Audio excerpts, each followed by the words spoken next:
Chapter 5. The House on the Prairie. Laura and Mary were up the next morning earlier than the sun. They ate their breakfast of cornmeal mush with prairie hen gravy and hurried to help Ma wash the dishes. Pa was loading everything else into the wagon and hitching up Pet and Patty. When the sun rose, they were driving on across the prairie. There was no road now. Pet and Patty waded through the grasses, and the wagon left behind it only the tracks of its wheels. Before noon, Pa said, "Whoa." The wagon stopped. "Here we are, Caroline," he said. "Right here we'll build our house." Laura and Mary scrambled over the feed box and dropped to the ground in a hurry. All around them there was nothing but grassy prairie spreading to the edge of the sky. Quite near them, to the north, the creek bottoms lay below the prairie. Some darker green treetops showed, and beyond them bits of the rim of earthen bluffs held up by the prairie's grasses. Far away to the east, a broken line of different greens lay on the prairie, and Pa said that was the river. "That is the Verdigris River," he said, pointing it out to Ma. Right away, he and Ma began to unload the wagon. They took out everything and piled it on the ground. Then they took off the wagon cover and put it over the pile. Then they even took the wagon box off while Laura and Mary and Jack watched. The wagon had been home for a long time. Now there was nothing left to it but the four wheels and the parts that connected them. Pet and Patty were still hitched to the tongue. Pa took a bucket and his axe, and sitting on this skeleton wagon, he drove away. He drove right down into the prairie out of sight. "Where's Pa going?" Laura asked, and Ma said, "He's going to get a load of logs from the creek bottoms." It was strange and frightening to be left without the wagon on the high prairie. The land and the sky seemed too large, and Laura felt small. She wanted to hide and be still in the tall grass like a little prairie chicken, but she didn't. She helped Ma, while Mary sat on the grass and minded baby Carrie. First, Laura and Ma made the beds under the wagon cover tent. Then Ma arranged the boxes and bundles, while Laura pulled all the grass from the space in front of the tent. That made a bare place for the fire. They couldn't start the fire until Pa brought wood. There was nothing more to do, so Laura explored a little. She did not go far from the tent, but she found a queer kind of little tunnel in the grass. You'd never noticed it if you looked across the waving grass tops, but when you came to it, there it was, a narrow, straight, hard path down between the grass stems. It went out to the endless prairie. Laura went along it a little way. She went slowly and more slowly, and then she stood still and felt queer. So she turned around and came back quickly. When she looked over her shoulder, there wasn't anything there, but she hurried. When Pa came riding back on the load of logs, Laura told him about that path. He said that he had seen it yesterday. "It's some old trail," he said. That night, by the fire, Laura asked again when she would see a papoose, but Pa didn't know. He said you never saw Indians unless they wanted you to see them. He had seen Indians when he was a boy in New York State, but Laura never had. She knew they were wild men with red skins, and their hatchets were called tomahawks. Pa knew all about wild animals, so he must know about wild men, too. Laura thought he would show her a papoose someday, just as he had shown her fawns and little bears and wolves. For days, Pa hauled logs. He made 2 piles of them, one for the house and one for the stables. There began to be a road where he drove back and forth to the creek bottoms, and at night on their picket lines, Pet and Patty ate the grass till it was short and stubby all around the pile of logs. Pa began the house first. He paced off the size of it on the ground. Then with his spade, he dug a shallow little hollow along 2 sides of that space. Into these hollows, he rolled 2 of the biggest logs. They were sound, strong logs because they must hold up the house. They were called sills. Then Pa chose 2 more strong, big logs, and he rolled these logs onto the ends of the sills so that they made a hollow square. Now with his axe, he cut a wide, deep notch near each end of these logs. He cut these notches out of the top of the log, but with his eye he measured the sills, and he cut the notches so that they would fit around half of the sill. When these notches were cut, he rolled the log over, and the notches fitted down over the sill. That finished the foundation of the house. It was 1 log high. The sills were half buried in the ground, and the logs on their ends fitted snugly to the ground. At the corners where they crossed, the notches let them fit together so that they were no thicker than 1 log, and the 2 ends stuck out beyond the notches. Next day, Pa began the walls. From each side, he rolled up a log, and he notched its ends so that it fitted down over the end logs. Then he rolled up logs from the ends and notched them so that they fitted down over the side logs. Now the whole house was 2 logs high. The logs fitted solidly together at the corners. But no log is ever perfectly straight, and all logs are bigger at one end than the other end, so cracks were left between them all along the walls. But that did not matter, because Pa would chink those cracks. All by himself, he built the house 3 logs high. Then Ma helped him. Pa lifted one end of the log onto the wall, then Ma held it while he lifted the other end. He stood up on the wall to cut the notches, and Ma helped roll and hold the log while he settled it where it should be to make the corner perfectly square. So, log by log, they built the walls higher, till they were pretty high, and Laura couldn't get over them anymore. She was tired of watching Pa and Ma build the house, and she went into the tall grass, exploring. Suddenly she heard Pa shout, "Let go! Get out from under!" The big, heavy log was sliding. Pa was trying to hold up his end of it to keep it from falling on Ma. He couldn't. It crashed down. Laura saw Ma huddled on the ground. She got to Ma almost as quickly as Pa did. Pa knelt down and called Ma in a dreadful voice, and Ma gasped, "I'm all right." The log was on her foot. Pa lifted the log and Ma pulled her foot out from under it. Pa felt her to see if any bones were broken. "Move your arms," he said. "Is your back hurt? Can you turn your head?" Ma moved her arms and turned her head. "Thank God," Pa said. He helped Ma to sit up. She said again, "I'm all right, Charles. It's just my foot." Quickly, Pa took off her shoe and stocking. He felt her foot all over, moving the ankle and the instep and every toe. "Does it hurt much?" he asked. Ma's face was gray and her mouth was a tight line. "Not much," she said. "No bones broken," said Pa. "It's only a bad sprain," Ma said cheerfully. "Well, a sprain's soon mended. Don't be so upset, Charles." "I blame myself," said Pa. "I should have used skids." He helped Ma to the tent. He built up the fire and heated water. When the water was as hot as Ma could bear, she put her swollen foot into it. It was providential that the foot was not crushed. Only a little hollow in the ground had saved it. Pa kept pouring more hot water into the tub in which Ma's foot was soaking. Her foot was red from the heat, and the puffed ankle began to turn purple. Ma took her foot out of the water and bound strips of rag tightly round and around the ankle. "I can manage," she said. She could not get her shoe on, but she tied more rags around her foot, and she hobbled on it. She got supper as usual, only a little more slowly, but Pa said she could not help to build the house until her ankle was well. He hewed out skids. These were long, flat slabs. One end rested on the ground, and the other end rested on the log wall. He was not going to lift any more logs. He and Ma would roll them up the skids. But Ma's ankle was not well yet. When she unwrapped it in the evenings to soak it in the hot water, it was all purple and black and green and yellow. The house must wait. Then one afternoon, Pa came merrily whistling up the creek road. They had not expected him home from hunting so soon. As soon as he saw them, he shouted, "Good news!" They had a neighbor, only 2 miles away on the other side of the creek. Pa had met him in the woods. They were going to trade work, and that would make it easier for everyone.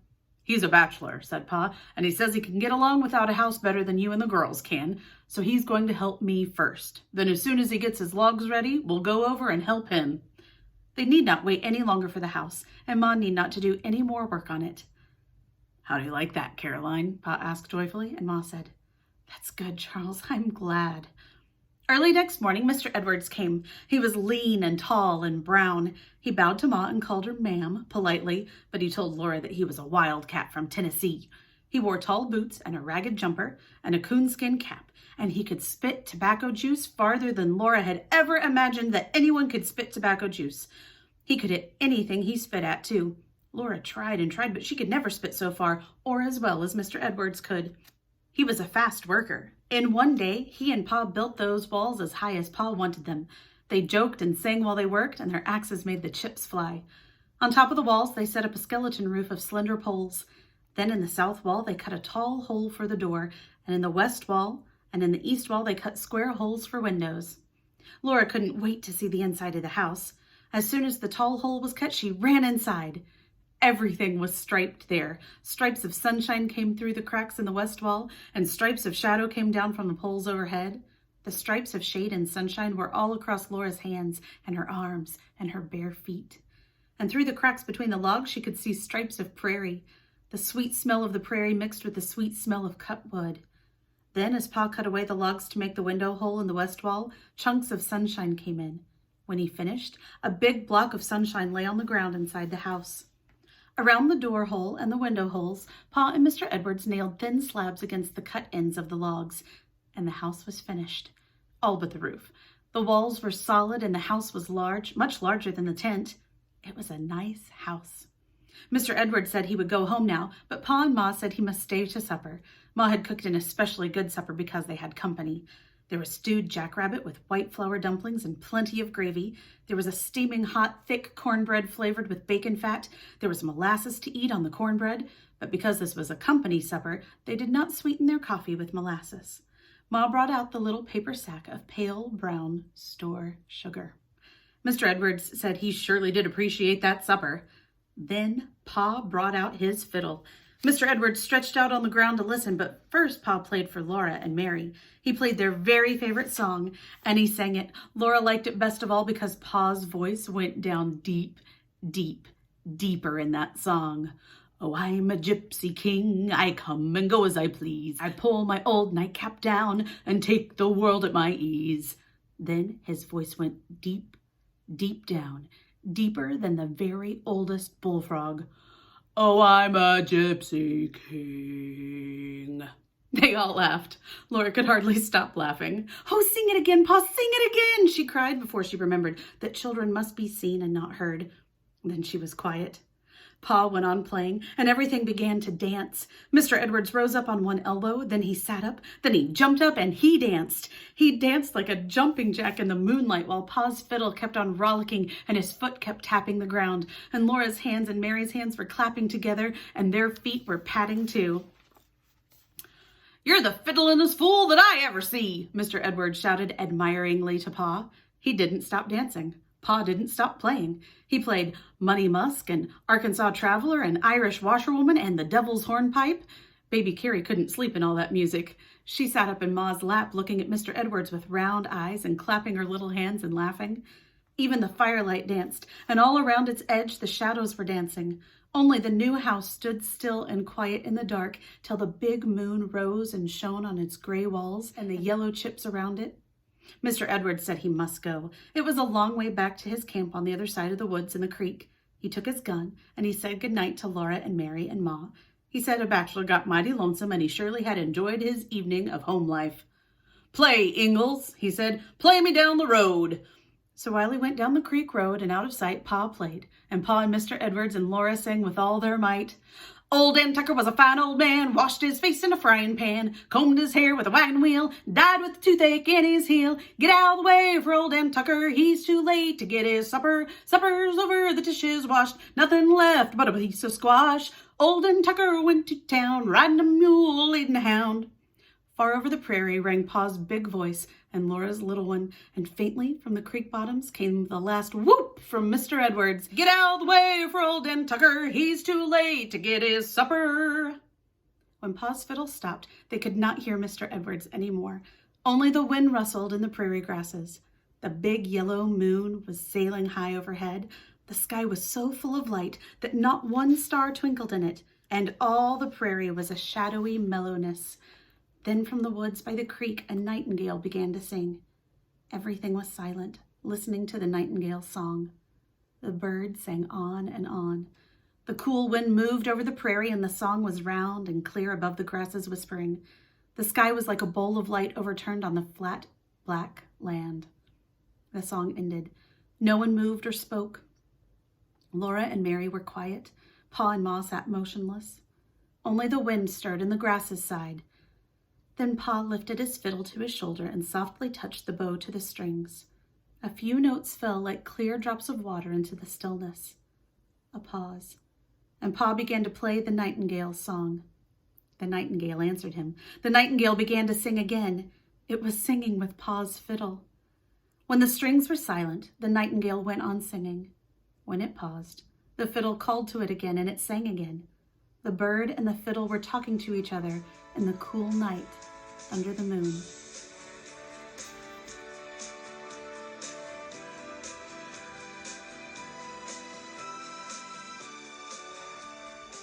Chapter 6, Moving In. The walls are up, Pa was saying to Ma in the morning. We'd better move in and get along as best we can without a floor or other fixings. I must build the stable as fast as I can so Pet and Patty can be inside walls too. Last night I could hear wolves howling from every direction. Seemed like, and close too. Well, you have your gun, so I'll not worry, said Ma. Yes, and there's Jack, but I'll feel easier in my mind when you and the girls have good solid walls around you. Why do you suppose we haven't seen any Indians? Ma asked. Oh, I don't know, Pa replied carelessly. I've seen their camping places along the bluffs.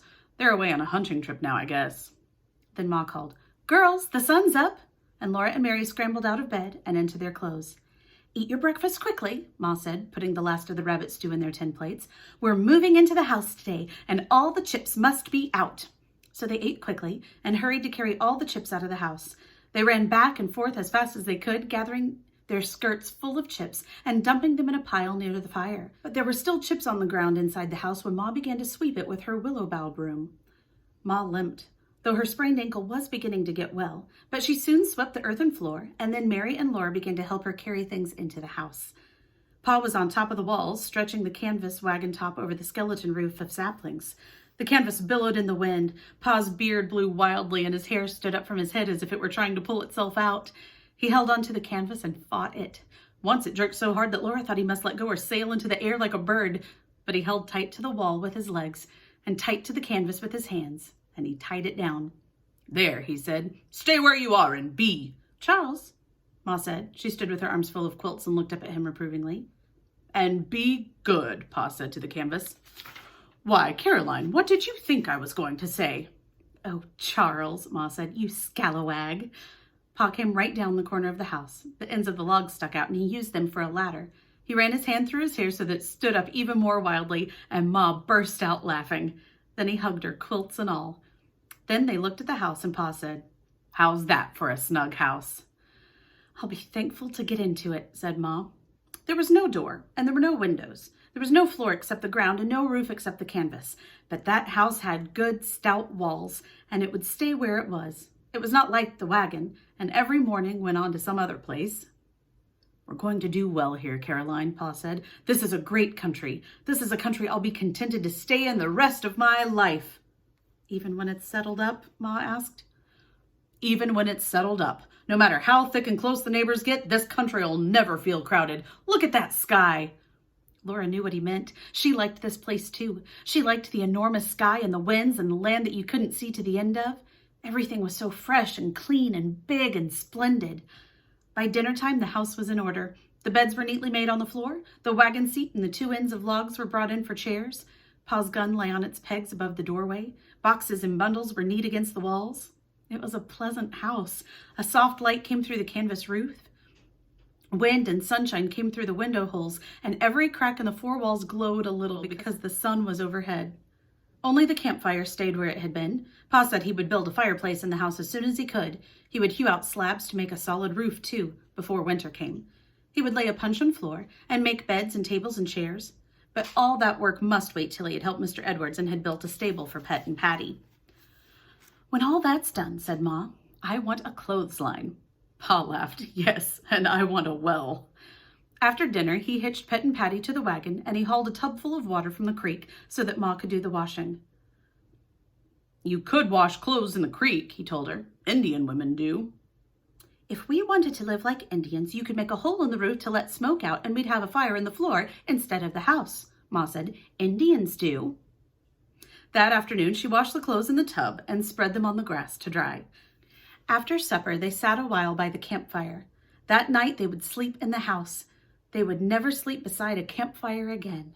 Pa and Ma talked about the folks in Wisconsin, and Ma wished she could send them a letter. But Independence was 40 miles away, and no letter could go until Pa made the long trip to the post office there. Back in the big woods so far away, Grandpa and Grandma and the aunts and uncles and cousins did not know where Pa and Ma and Laura and Mary and little baby Carrie were. And sitting there by the campfire, no one knew what might have happened in the big woods. There was no way to find out. Well, it's bedtime, Ma said. Baby Carrie was already asleep. Ma carried her into the house and undressed her, while Mary unbuttoned Laura's dress and petticoat waist down the back, and Pa hung a quilt over the door hole. The quilt would be better than no door. Then Pa went out to bring Pet and Patty close to the house. He called back softly, Come out here, Caroline, and look at the moon. Mary and Laura lay in their little bed on the ground inside the new house and watched the sky through the window hole to the east. The edge of the big, bright moon glittered at the bottom of the window space, and Laura sat up. She looked at the great moon sailing silently higher in the clear sky. Its light made silvery lines in all the cracks on the side of the house. The light poured through the window hole and made a square of soft radiance on the floor. It was so bright that Laura saw Ma plainly when she lifted the quilt at the door and came in. Then Laura very quickly lay down before Ma saw her naughtily sitting up in bed. She heard Pet and Patty whinnying softly to Pa. Then the faint thuds of their feet came into her ear from the floor. Pet and Patty and Pa were coming toward the house, and Laura heard Pa singing, "Sail on, silver moon, shed your radiance o'er the sky." His voice is like part of the night, and the moonlight and the stillness of the prairie. He came to the doorway singing, "By the pale silver light of the moon." Softly Ma said, "Hush, Charles, you'll wake the children." So Pa came in without a sound. Jack followed at his heels and lay down across the doorway. Now they were all inside the stout walls of their new home, and they were snug and safe. Drowsily, Laura heard a long wolf howl rising from far away on the prairie, but only a little shiver went up her backbone, and she fell asleep.